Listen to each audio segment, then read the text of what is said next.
નમસ્તે વિદ્યાર્થી મિત્રો, આજે ફરી પાછા આપણે મળી રહ્યા છીએ આપણા યુનિટ 6 ના સેકન્ડ સેશનની અંદર. સૌપ્રથમ તો આપણે ચાલુ કર્યા પહેલા આગળનું થોડુંક યાદ કરી લઈએ કે આ યુનિટ 6 ની અંદર આપણે the night train at Deoli એની અંદર આપણે શું ભણ્યા હતા.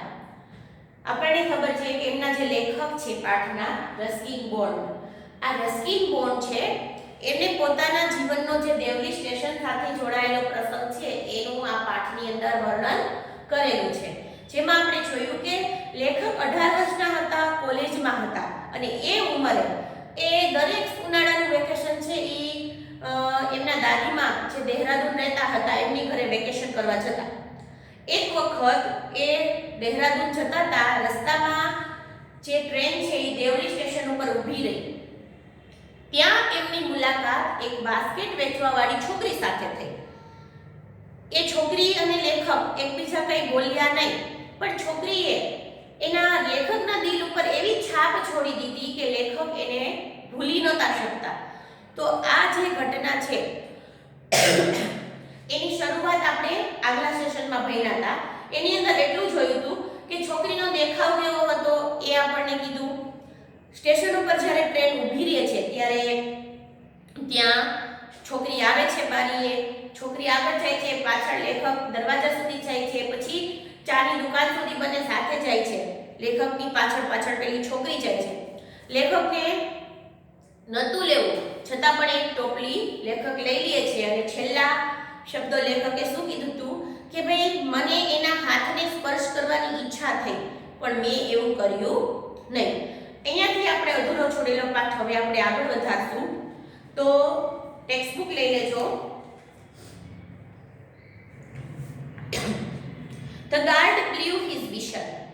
ગાર્ડ છે એ blew his whistle એની વિસલ વગાડે છે. આપણે ખબર છે કે ભાઈ ટ્રેન જ્યારે ઊભી રહે છે પછી અમુક 5-7 મિનિટનો જે સ્ટોપ હોય છે, સ્ટોપ પછી ફરી પાછી જ્યારે ટ્રેન ચાલુ થવાની હોય ત્યારે વિસલ વાગે. એનો મતલબ શું કે જે પેસેન્જર ઉતરીને આગળ પાછળ ગયા હોય એ બધા ફટાફટ ટ્રેનમાં ચડી જાય કે ભાઈ ટ્રેન ઉપડવાનો સમય થઈ ગયો છે. એટલે ગાર્ડ એની વિસલ વગાડે છે એટલે કે ટ્રેન ઉપડવાનો સમય થઈ ગયો છે. એ બ્લીવ એટલે વગાડવાના અર્થમાં લેવાનું છે. આમ બ્લીવ એટલે ફૂંકવું થાય. ફૂંકવું કેમ કે આપણે સિટી છે વિસલ એને ફૂંક મારવાથી એ વાગતી હોય છે એટલે બ્લીવ શબ્દ વપરાય છે વિસલ માટે. એટલે સિટી વગાડવી પણ કહી શકાય, સિટી ફૂંકવી એમ ન કહેવાય પણ સિટી વગાડે છે એમ કહેવાય. She said something. જેવી સિટી વાગી એની said something એ કંઈક બોલી, but it was lost in the clenching of the bell and the humming of the engine. But it was lost એટલે ખોવાઈ ગયું. ખોવાઈ ગયું એટલે શું ખોવાની વાત છે? શબ્દોની વાત છે. જેવી જ વિસલ વાગી ને ત્યારે છોકરી કંઈક બોલી પણ એના શબ્દો છે એ ક્લેન્જિંગ ઓફ બેલ. બેલ એટલે ક્લેન્જિંગ એટલે રણકાર. બેલ છે એ ધાતુની બનેલી હોય અથવા તો સિસોટી છે એનો જે રણકાર છે એનો જે અવાજ છે એ અવાજમાં અને હેઝિંગ ઓફ ધ એન્જિન, એન્જિનનો જે ધબધબાટ અવાજ ચાલુ થઈ જાય છે એને હેઝિંગ કહેવાય. તો આ એના ધબધબાટમાં એના શબ્દો છે એ ખોવાઈ ગયા. શબ્દો છે એ ખોવાઈ ગયા એનો અર્થ શું કે શબ્દો મને સંભળાણા નહીં, અવાજ સંભળાણો નહીં. I had to run back to my compartment. I had to run back એટલે હું પાછો ફર્યો my compartment એટલે મારા ડબ્બા તરફ. હવે ભાઈ ટ્રેન ચાલુ થઈ ગઈ એટલે લેખક પોતાના કમ્પાર્ટમેન્ટમાં પોતાના ડબ્બામાં પાછા ફર્યા. I watched her as the platform slipped away. I watched her એટલે હું તેણીને જોઈ રહ્યો હતો પ્લેટફોર્મ પર અને પ્લેટફોર્મ સ્લિપ્ડ અવે. સ્લિપ્ડ એટલે ધસી જવું, આગળ વધવું. જેમ જેમ ટ્રેન આગળ વધે, પ્લેટફોર્મ તો એની જગ્યાએ જ હોય પણ ટ્રેન આગળ વધે એમ પ્લેટફોર્મ કેવું રહેતું જાય? પાછું લેતું જાય અને એ અહીંયાથી ટ્રેન અહીંયાથી પ્લેટફોર્મમાંથી સ્લીપ થતી જાય એટલે કે આગળ આગળ વધતી જાય. એટલે લેખક એમ કે છે જેમ જેમ ટ્રેન આગળ ગઈ, પ્લેટફોર્મ પરથી આગળ આગળ પસાર થતી ગઈ એમ હું એને જોતો હતો કે ઈ અહીંયા પ્લેટફોર્મ પર ઊભી હતી. She was alone on the platform. A platform પર alone એકલી હતી. And did not move. અને એ અહીંયાથી ચાલતી પણ ન થઈ, ગઈ પણ નહીં, અહીંયા ને ઊભી. But she was looking at me and smiling. પણ એ મારી તરફ જોતી હતી અને સ્માઇલ કરતી હતી, હસતી હતી. I watched her until the signal box came in the way. હું એને જોતો રહ્યો until. જો આ till અને until મેં એકવાર તમને પહેલા પણ પાઠમાં સમજાવ્યું હતું કે સમયના અર્થ માટે આ શબ્દો વપરાતા હોય છે, till અને until. till નો અર્થ હકાર થાય, until નો અર્થ નકાર થાય. until એટલે જ્યાં સુધી નહીં ત્યાં સુધી. હવે જ્યાં સુધી આ સિગ્નલ બોક્સ, સ્ટેશન ઉપર લાઇટના સિગ્નલ બોક્સ અલગ અલગ જગ્યાએ મૂકેલા હોય, તો લેખક દરવાજે ઊભા ઊભા પેલી છોકરીને પ્લેટફોર્મ ઉપર જોતા હતા. એ જોતા હતા એમાં રસ્તામાં સિગ્નલ બોક્સ આડું આવ્યું, એટલે લેખક એમ કે છે કે જ્યાં સુધી સિગ્નલ બોક્સ આડું આવ્યું અને એ છોકરી મને દેખાતી બંધ થઈ, ત્યાં સુધી હું એની તરફ, એની સામે જ જોયા કરતો હતો. And then the jungle hid the station. અને પછી સ્ટેશન, આમાંથી ટ્રેન આગળ વધી ગઈ, સ્ટેશન છોડીને નીકળી ગઈ. પછી જંગલની અંદર ટ્રેન જેમ જતી ગઈ એમ સ્ટેશન છે ઈ એમ કે છે કે જંગલની અંદર ખોવાઈ ગયું, એટલે કે ઢંકાઈ ગયું. આગળ જંગલની અંદર ટ્રેન એન્ટર થઈ ગઈ એટલે સ્ટેશન દેખાતું બંધ થઈ ગયું, એવો કહેવાનો અર્થ થાય છે. I could still see her standing there alone. I could still see her. જો સ્ટેશન દેખાતું બંધ થઈ ગયું, પણ I could still, હજુ સુધી હું પેલી છોકરીને જોઈ શકતો હતો, standing there alone. ત્યાં એકલી ઊભી હતી સ્ટેશન ઉપર. દૂર દૂરથી મને દેખાતું હતું કે હજી એ સ્ટેશન ઉપર એકલી ત્યાં ઊભી છે. I sat up awoke. લેખક શું કહે છે? સેટ અપ એટલે બેસવું, અવોક એટલે જાગતો. For the rest of the journey. Rest of the journey, rest એટલે બાકી વધેલું.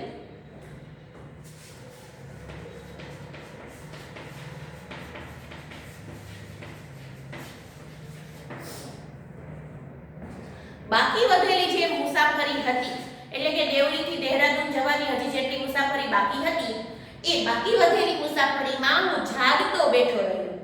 જાગતો બેઠો રહ્યો મીન્સ કે ભાઈ આપણે મોટા ભાગે મુસાફરીમાં સૂઈ જતા હોઈએ કે ઊંઘ આવી જતી હોય, પણ લેખક એમ કહે છે કે હું જાગતો બેઠો રહ્યો, એટલે કે મારી ઊંઘ ઉડી ગઈ. I could not forget the girl's face and her dark bright eyes. I could not forget. હું એને ભૂલી નહોતો શકતો પેલી છોકરીનો ચહેરો અને એની જે કાળી ચમકીલી આંખો હતી એને ભૂલી નહોતો શકતો. એટલે કે પેલી છોકરીનો જે ચહેરો હતો એ લેખકના દિલો દિમાગ ઉપર એટલો છવાઈ ગયો કે એને ચારો તરફ એ ચહેરો જ દેખાતો હતો, અને એના કારણે લેખક ઊંઘી પણ ન શક્યા. નહીતર લેખક છે એ પહેલા ક્યારેય એ છોકરીને મળ્યા પણ નથી, એકબીજા અજાણ્યા છે, છતાં એ છોકરીનો ચહેરો છે એ લેખકના દિલો દિમાગ પર છવાઈ ગયો. But when I reach Dehra, પણ જ્યારે હું દેહરા પહોંચ્યો, the incident got blurred and disturb.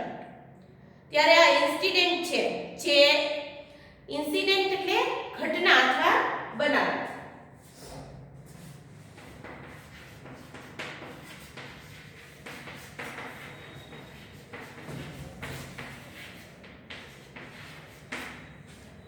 બનાવ અથવા ઘટના જે છે, કઈ ઘટના? જ્યારે છોકરી છે એ લેખકને મળી હતી, એ ઘટના જે છે એ દહેરાદૂન પહોંચ્યા પછી એ ધીમે ધીમે શું થતું ગયું? Journey got blood. બ્લડ એટલે ઝાંખું પડવું. જો અહીંયા પણ એક શબ્દ વાપર્યો છે, બ્લડ.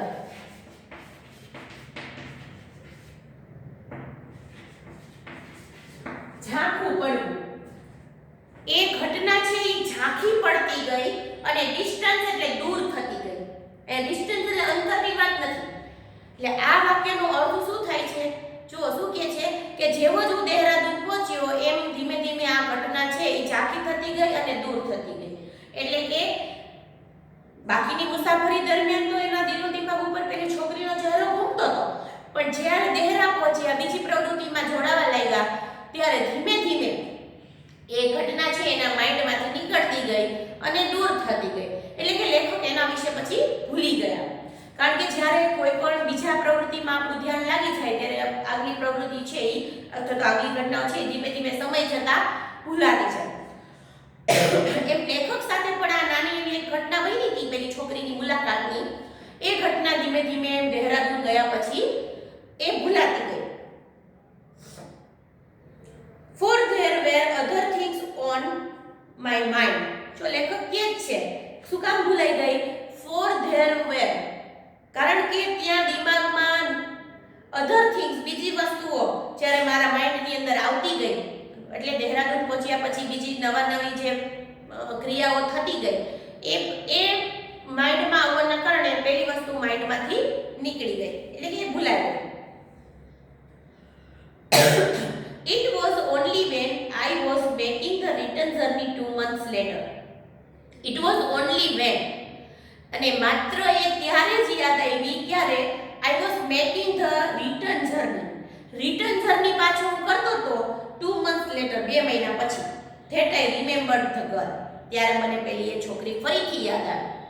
કારણ કે 2 મહિના તો એ લેખક અલગ પ્રવૃત્તિમાં જોડાઈ ગયા, તો લેખકે છોકરીની ઘટના સાથની જે થઈ હતી એ ભૂલી ગયા. પણ જ્યારે 2 મહિના પૂરા થયા, વેકેશન પૂરું કરી લેખક પાછા આવતા હતા, એ પાછા આવતી વખતે જ્યારે ફરીથી એ સ્ટેશન રસ્તામાં આવ્યું અને જ્યારે એ જગ્યા આવી રસ્તામાં, એટલે ફરી પાછી લેખકને એ જગ્યા સાથે જોડાયેલી ઘટના યાદ આવી, એટલે કે પેલી છોકરી યાદ આવી. એટલે લેખક કહે છે કે માત્ર મને એ ઘટના અથવા તો એ છોકરી ક્યારે યાદ આવી કે જ્યારે હું પાછો ફરતો હતો, મારા 2 મહિનાનું વેકેશન ગુજારીને પાછો ફરતો હતો, ત્યારે માત્ર એ છોકરી મને યાદ આવી.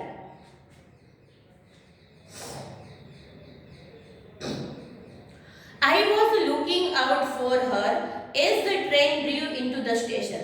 I was looking out, એટલે હું જોઈ રહ્યો હતો for her, તેના માટે as the train drew into the station. drew એટલે અંદર ધસી જવું અથવા અંદર એન્ટર થવું. જેવી જ ટ્રેન અંદર સ્ટેશનની અંદર, આ દેવલી સ્ટેશનની અંદર જેમ જેમ અંદર આવતી ગઈ, એન્ટર થતી ગઈ, એમ એ છોકરીને હું જોઈ રહ્યો હતો, શોધી રહ્યો હતો. And I felt an unaccepted thrill. અને ત્યારે મને એક અનએક્સપેક્ટેડ, એટલે કે જેની આપણે અપેક્ષા ન રાખી હોય, આશા ન રાખી હોય, અથવા તો એના વિશે આપણે વિચાર્યું ન હોય એવું થ્રિલ એટલે રોમાંચ, એવો રોમાંચ ખૂબ જ અતિ આનંદ મનની અંદર થઈ રહ્યો હતો કે જે મેં ક્યારેય વિચાર્યું પણ નહોતું. અનએક્સપેક્ટેડ એટલે અણધાર્યું.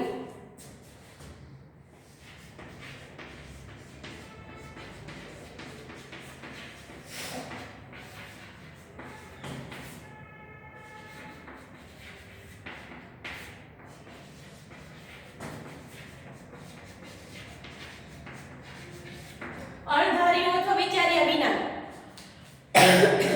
લેખક કહે છે કે જેવી જ ટ્રેન મારી દેવલી સ્ટેશન ઉપર પહોંચી, હું પેલી છોકરીને ચારો તરફ પ્લેટફોર્મ ઉપર શોધવા લાગ્યો, જોવા લાગ્યો કે પેલી છોકરી ક્યાંય દેખાય છે કે નહીં. અને જ્યારે હું જોઈ રહ્યો હતો ત્યારે મારા મનની અંદર એટલો અતિ આનંદ થતો હતો કે જે મેં ક્યારેય વિચાર્યું નહોતું, એટલે કે એવી અપેક્ષા નહોતી રાખેલી કે ભાઈ મને એને મળીને આનંદ થશે, એવો અંદરથી આનંદ થવા લાગ્યો. I was her walking up the platform. I saw એટલે જોયું, મેં જોયું કે તેણી walking up the platform એટલે ચાલીને પ્લેટફોર્મ ઉપર આવી રહી છે. મોટા ભાગે આપણે જ્યાં રેગ્યુલર જે લોકો ફેરિયા છે એ વેચતા હોય છે, એ લોકો અહીંયા જોવા મળતા જ હોય છે, કારણ કે રોજનો એમનો બિઝનેસ હોય છે કે એ જગ્યા ઉપર, એ પ્લેટફોર્મ ઉપર આજુબાજુમાં ક્યાંક રહેતા હોય, એટલે એ જગ્યા ઉપર એ કાયમી વેપાર કરતા હોય. એટલે લેખકને ખબર હોય કે ભાઈ ફેરિયા વારંવાર અહીંયા જોવા મળે, એટલે આ છોકરી પણ આજે પણ દેખાશે એટલા માટે એ ગોતી રહ્યા હતા. અને ખરેખર બન્યું પણ એવું કે છોકરી ટ્રેન ઊભી રહી એટલે તરત પ્લેટફોર્મ ઉપર આવી.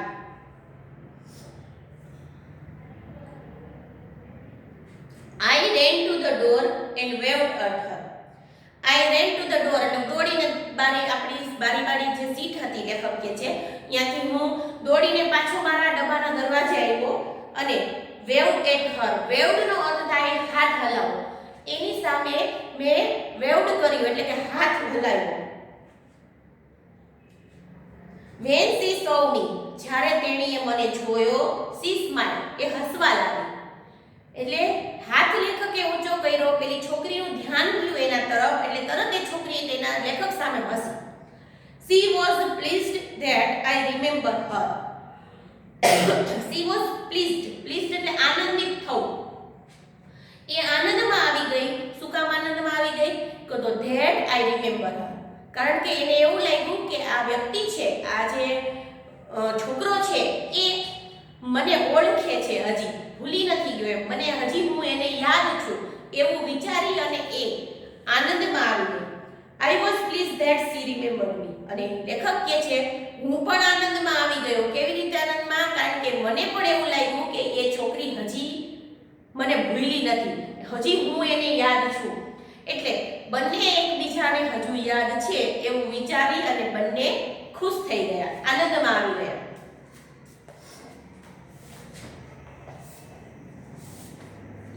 She did not start selling baskets. તેને ટોપલીઓ વેચવાનું શરૂ ન કર્યું. નકર તો ટ્રેન ઊભી રહી એટલે તરત એ બારીએ ટોપલીઓ વેચવા નીકળી પડે. પણ આ જ વખતે આ છોકરીએ ટોપલી વેચવાનું શરૂ ન કર્યું. But came straight to the tea store. ટોપલી વેચવાને બદલે એને શું કર્યું? કેમ સ્ટ્રેટ. કેમ એટલે આવું સ્ટ્રેટ એટલે સીધું ટી સ્ટોલ ઉપર સીધી એ આવી. Her dark eyes were suddenly filled with light. Any dark આંખો હતી, જે કાળી આંખો હતી એ સડનલી એકાએક એ filled with light. filled એટલે ભરાઈ જવું, with light એટલે પ્રકાશથી ભરાઈ જવું એવો અર્થ નથી કરવાનો. આંખમાં ચમક આવવી આવો અર્થ કરવાનો છે. એનો અર્થ શું થાય કે આનંદ આવવો. જો આપણે મનથી જ્યારે આનંદ હોય ને તે આપણી આંખમાં આનંદ દેખાતો હોય. કોકનો ચહેરો જુઓ ને તમે એટલે તમને સામેવાળાનો ચહેરો જોઈને ખબર પડે કે ભાઈ આ આનંદમાં છે, ખુશ છે. તો આવી રીતે લેખક કહે છે કે અચાનક એના ચહેરા ઉપર આનંદ દેખાવા લાગ્યો, એની આંખોની અંદર આનંદ દેખાયો. We said nothing for some time but we spoke without words. We said nothing for some time. અમે થોડી વાર માટે કાંઈ ન બોલ્યા, એક પણ શબ્દ ન બોલ્યા. પરંતુ we spoke અમે બોલ્યા without words, શબ્દો વગર બોલ્યા. જો અહીંયા લેખક આ વાક્યને ખૂબ સમજવાની જરૂર છે. લેખક કહે છે અમે થોડી વાર કાંઈ પણ ન બોલ્યા પણ શબ્દો વગર બોલ્યા. આનો અર્થ શું કે મોઢેથી બોલીને કાંઈ વાતચીત નથી કરી પણ ઘણી વખત બોલ્યા વગર પણ વાત થઈ જતી હોય છે. આવો અનુભવ આપણે બધાએ કર્યો હોય. કેમ કે એકબીજા સામે ખાલી જોવાથી સામેવાળી વ્યક્તિ છે એ શું કહેવા માંગે છે અથવા તો એનો શું વિચાર છે ને આપણને ઓટોમેટિક સમજાઈ જતું હોય એના ચહેરાના હાવભાવ, ઇશારા કે આંખોમાં જોઈને. તો લેખક એમ કહે છે કે અમે ઘણી બધી વાતો કરી લીધી, એકબીજા સાથે બોલી લીધું પણ કેવી રીતે? મૂંગા રહીને, મૌન રહીને બોલી લીધું, એટલે શબ્દો વગર બોલી લીધું. I felt the impulse to put her on the train there. I felt the impulse. Impulse એટલે આળસ.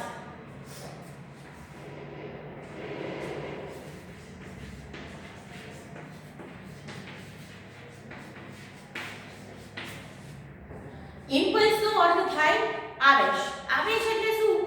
તો અચાનક જ આપણા મનની અંદર કંઈક ઈચ્છા ઉત્પન્ન થઈ જાય એને આવેશ આવ્યો કહેવાય. તો લેખક એમ કહે છે અચાનક જ મને એવો અનુભવ થવા લાગ્યો, એવું ઈચ્છા થવા લાગી કે put Har on the train, આ છોકરીને મારી સાથે ટ્રેનમાં બેસાડી દઉં એન્ડ ધેન અને પછી એન્ડ ટેક હર અવે વિથ મી, અને હું મારી સાથે ટ્રેનમાં બેસાડી મારી સાથે જ લઈ જાઉં.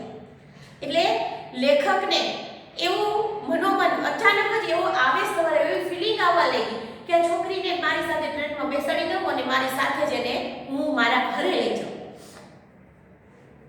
I could not bear the thought of watching her her vanish into the darkness of Devli station. I could not bear. Bear એટલે સહન કરવું.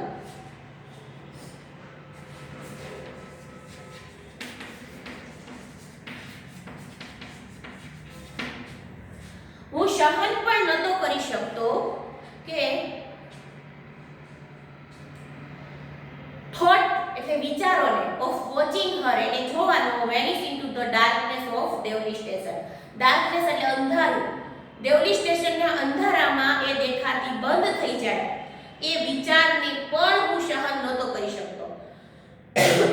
જો આમાં વાક્યોના અંદર ખૂબ ગહેરાઈવાળો અર્થ છે દરેક વાક્યની અંદર. દરેક વાક્યને ખૂબ સારી રીતે સમજવાનું છે. લેખક આ વાક્યમાં શું કહેવા માંગે છે કે પહેલી વખત જેવું થયું હતું કે ભાઈ ટ્રેન ત્યાંથી પસાર થઈ ગઈ, પેલી છોકરી ત્યાં ઊભી હતી, થોડીક દૂર જાય અને પછી છોકરી દેખાતી બંધ થઈ ગઈ. તો લેખકને આ વખતે પણ એવો વિચાર આવ્યો કે હમણાં ભાઈ ટ્રેન ઉપડી જશે અને પાછી આ છોકરી સ્ટેશન ઉપર રહેશે અને હું એને દૂર દૂર જોઈ અને પછી એ છોકરી દેખાતી બંધ થઈ જશે. તો આ વિચાર પણ એ દેખાતી બંધ થઈ જવાનો વિચાર પણ આ વખતે લેખકથી સહન થતો નહોતો. એને મનોમન એવી ઈચ્છા હતી કે હું એની સાથે રહું, એને મારી સાથે લઈ જાઉં. એટલે એ વિચાર એનાથી દૂર થવાનો વિચાર એનાથી સહન થતો નહોતો. I took the basket from her hand and put them on the ground. I took the baskets. મેં એના હાથમાંથી જે ટોપલીનો થપ્પો ઉપાડેલો હતો એ લઈ લીધો અને put them on the ground. put them on the ground એટલે તેને ટોપલાને જમીન ઉપર મૂકી દીધા. She put out her hand to take a basket. તેણીએ put out her hand એટલે આગળ વધાર્યા હાથ. એને ટોપલાઓ ઉપાડવા હાથ આગળ લંબાવ્યા, આગળ વધાર્યા. એટલે લેખકે એના હાથમાંથી ટોપલા લઈને નીચે મૂકી દીધા અને છોકરી પાછી એ ટોપલા લેવા માટે હાથ લંબાવે છે. But I caught her hand and held it. પણ જેવા જ ટોપલા ઉપાડવા હાથ લંબાવે છે લેખક કહે છે I caught her hand. caught એટલે પકડી લેવા. મેં એના હાથ પકડી લીધા. and held it. held એટલે પકડી રાખવું. હાથ પકડી લીધા અને એમને પકડી રાખ્યા. I have to go to Delhi, I said. લેખક શું કહે છે પેલી છોકરીને હાથ પકડીને કે I have to go to Delhi. હું દિલ્હી જવાનો છું અથવા તો દિલ્હી જઈ રહ્યો છું. She nodded. nodded નો અર્થ થાય માથું હલાવવું.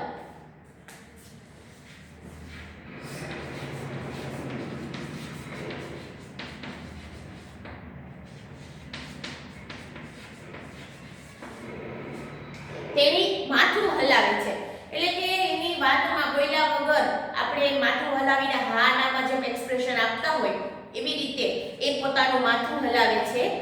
I do not have to go anywhere. અને પછી શું કહે છે I do not have to go anywhere. મારે anywhere એટલે ક્યાંય જવું નથી. The guard blew his whistle. guard any whistle પછી વગાડે છે and I hated the guard for doing that. અને લેખકને મનોમન હેટેડ એટલે ગુસ્સો આવવો, ધિક્કારવું. ગાર્ડ ઉપર ખૂબ ગુસ્સો આવે છે, ખૂબ નફરત આવે છે. તેના માટે ગાર્ડે જે ડુઈંગ ધેટ એટલે આ જે વિસલ વગાડી એ કામ કરવા બદલ લેખકને ગાર્ડ ઉપર ખૂબ ગુસ્સો આવે છે, નફરત આવે છે. કારણ કે ગાર્ડે સીટી વગાડી અને વળી પાછું આ છોકરીથી દૂર થઈ અને લેખકને જવું પડશે એ લેખકને જરાય ગમતું નથી. એટલે ગાર્ડ સીટી વગાડીને તો ગાર્ડ ઉપર પણ એમને ગુસ્સો આવે છે. I will come again, I said. વળી લેખકે કહ્યું I will come again. હું અહીંયા ફરીથી આવીશ. Will you be here? Will you be here એટલે તું અહીંયા હઈશ એટલે કે જો હું ફરીવાર અહીંયા આવીશ ત્યારે તું અહીંયા હઈશ. She nodded. ફરી પાછું પેલી છોકરી છે એ માથું હલાવે છે અને કહે છે I do not have to go anywhere. ફરી પાછું એના એ વાક્ય બીજી વાર બોલે છે મારે ક્યાંય જવું નથી એટલે કે હું ક્યાંય જવાની નથી, અહીંયા જ રહેવાની છું. She nodded again. ફરી પાછી પેલી છોકરી માથું હલાવે છે. The bell clanged. ક્લેંગ એટલે રણકવું. આપણે ક્લેંગિંગ આગળ શબ્દ આવી ગયો. રણકવું એટલે તો વાગવું. બેલ રણકે છે એટલે કે બેલ વાગે છે. and the train slipped forward. અને ફરી પાછી ટ્રેન છે એ આગળ સ્લિપ્ડ ફોરવર્ડ એટલે આગળ ધસી જાય છે, આગળ વધે છે.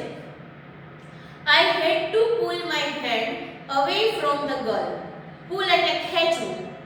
મેં મારા હાથ પેલી છોકરીના હાથમાંથી ખેંચ્યા એટલે કે હાથ છોડાવી અને હું run for the moving train, ચાલતી ટ્રેન તરફ દોડ્યો. કારણ કે લેખકને તો પાછું એમના ઘરે જવાનું હતું, ટ્રેન પકડવાની હતી. એટલે જેવી જ ટ્રેન આગળ ચાલવા લાગી, લેખક પેલી છોકરીના હાથ પકડેલા હતા એમાંથી પોતાના હાથ ખેંચી એટલે કે હાથ છોડાવી અને લેખક છે એ દોડતી ટ્રેન તરફ દોડવા લાગ્યા, એટલે ટ્રેનમાં ચડવા લાગ્યા. અહીંયા આજે આપણે આટલો પાઠ છે એ રાખીશું અને આગળનો પાઠ આપણે આવતા સેશનની અંદર પૂરો કરશું. આજના હોમવર્કની અંદર તમારે યુનિટ 6 ના સ્પેલિંગ લખવાના છે.